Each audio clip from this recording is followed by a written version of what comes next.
Hello আসসালামু আলাইকুম guys, কেমন আছেন আপনারা? তো প্রতিদিনের মতো আজকে আমরা বের হলাম সাইকেল রাইড দিতে।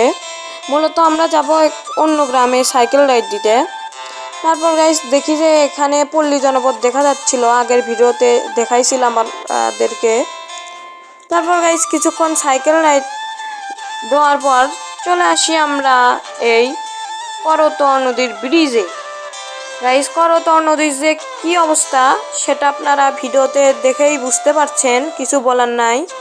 তারপর কিছুক্ষণ সাইকেল চালানোর পর চলে আসি আমরা এই স্কুলের মাঠে। মূলত এখানে ফুটবল খেলা হচ্ছিল, সেটাই আমরা দুইজন মিলে দেখতেছিলাম।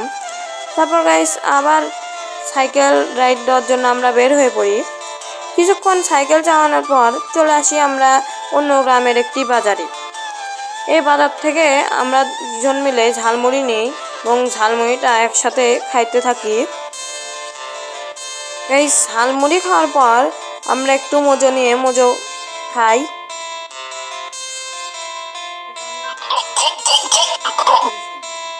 তো গাইস মজো টজো খাওয়ার পরে আমরা একসাথে গল্প করতেছিলাম। গল্প করতে করতে আমরা বাড়ি চলে এসে যাই।